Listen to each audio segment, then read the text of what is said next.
It does look like I'm going through it because I am.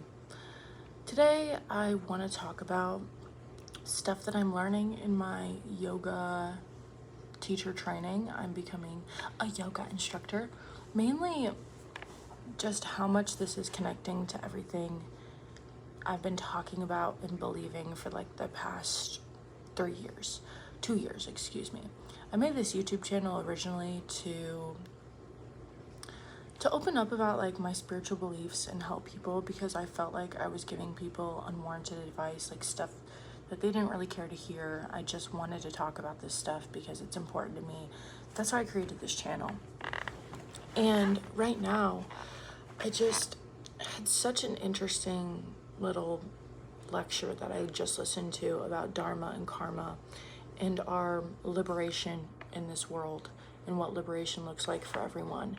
And also something that a podcast I listened to recently about emotional alchemy and how if we let ourselves continuously die and be reborn, you're gonna have a better path. Not like necessarily better, but I made a video a while ago about expanding into yourself rather than above yourself, because this idea of like the version of me down the line is going to be better than the version of me right now, I've never truly agreed with. I mean, I have, but it made me feel weird to agree with that, because I don't think the future me is going to be a better version of me. They're just a more evolved version of me. They have more spirals that they have created to create themselves. And I know I'm talking about themselves being me, but future me is just a more evolved version of myself.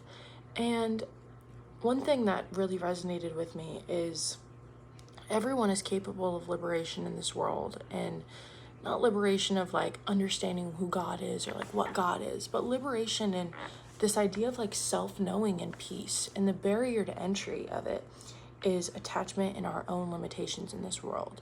Your dharma is your life path. Your karma is just everything that's ever happened to you.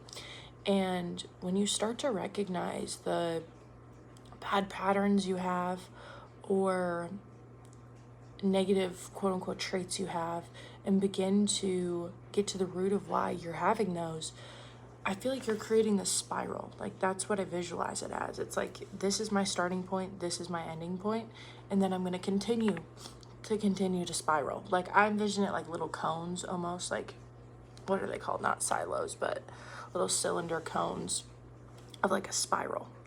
And once you reach the bottom, you kind of hop onto another spiral and keep spiraling down. And these are all the little sections of like everything that's quote unquote wrong with you, or like things that you personally need to work on. And when you allow yourself to constantly, I don't want to use the word killing, but allow yourself to be reborn over and over and over again, there's so much power that comes within that, because you are expanding further into yourself. You are becoming this like more evolved version of yourself. And karma is always an opportunity to, what did I write? Karma is an opportunity. These are our own attachments, and liberation comes when we let go of those attachments and limitations. I've been learning so much in this yoga training. Like, I've never felt so connected to a passion or like purpose in this world, and I feel so grateful that I stumbled upon this now, because it feels like everything I've ever done has led me to this point, which is true. And I don't think that any other point in my life I would have been as receptive to the things they're talking about. And I'm so grateful that this is what I'm learning about right now. And I feel like I really need this right now in my life, of like learning about all this stuff. And another thing that I just want to bring up about like finding who you truly are and being really connected with yourself is getting rid of perception of your own perception of actions that are happening. We are all, I remember making a video about this a year ago, our perception versus our perspective and the difference between the two, because our perception is truly how we view the world based on our own experiences. And our own experiences hold weight to the way that we perceive things and our perspective of the world. When you learn to let go of that perspective or perception, and just view stuff as it is, there's so much less emotional attachment to the thing.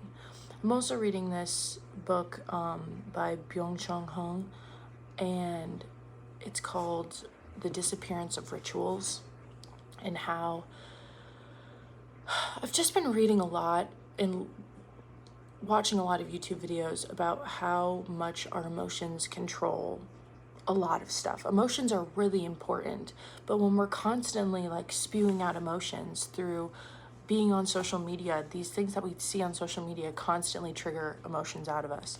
When we are constantly just like over flooded with emotions all the time, it almost like desensitizes you to like really feeling stuff. Not saying that it numbs you, because I don't think that's the right word to use, but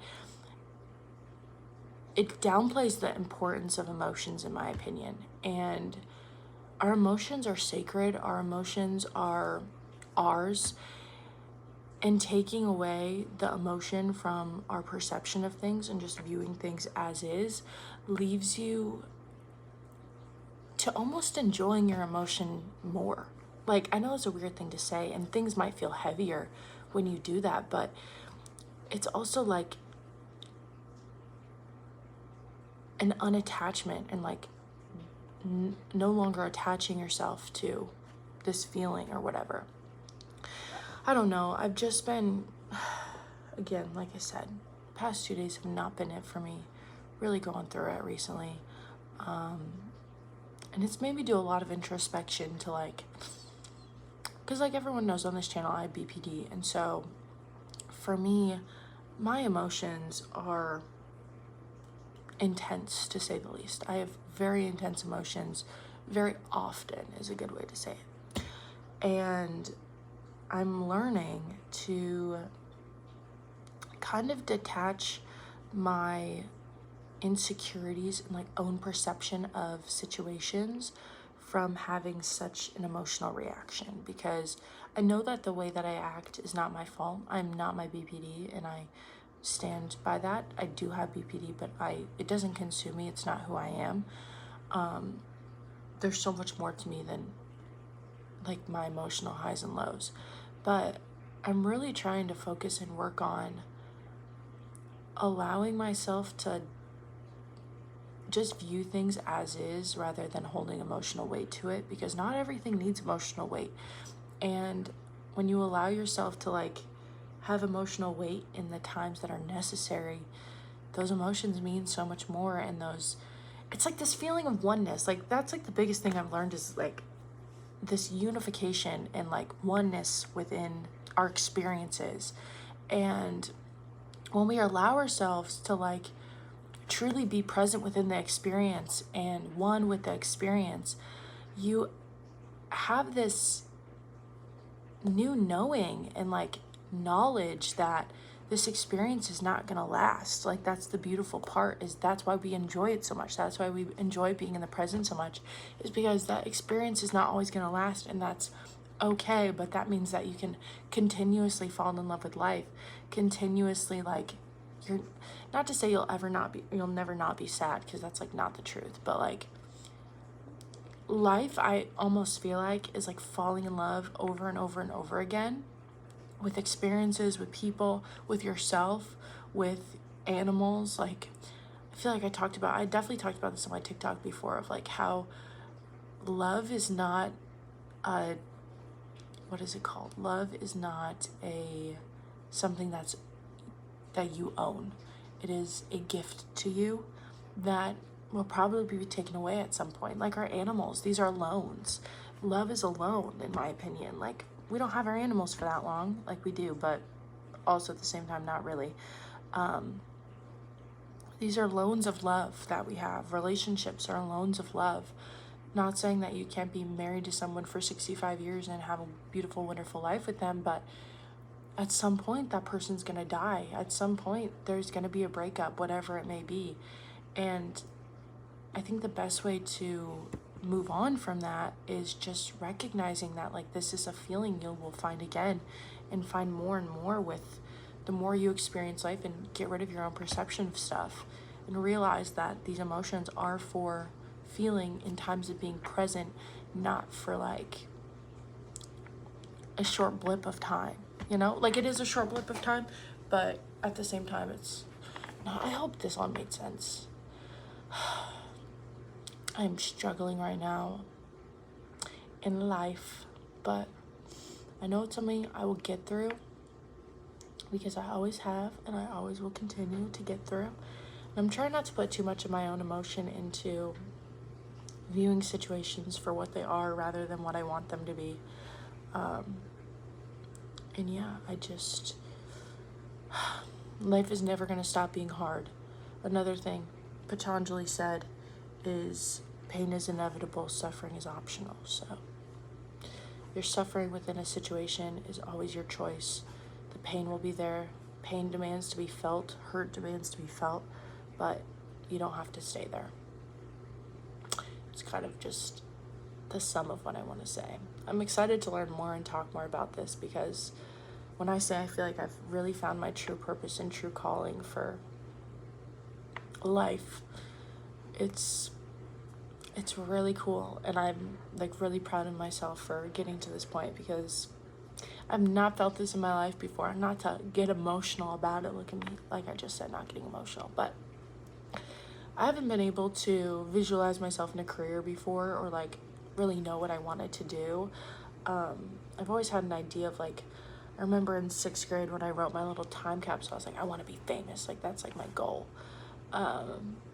But realizing now as I get older is like, I just really want to have an impact on people. Like, I want to have a positive impact on my community, the people I teach, whatever it may be that I teach, but I know I want to be a teacher of some kind.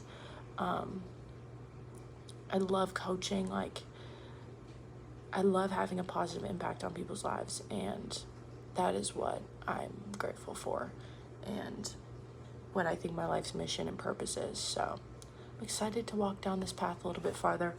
My dharma is showing because my life path is finally being made clear, and I'm so thankful for that. So peace, love, and happiness. A little quick video, but I'll talk to you later. Bye.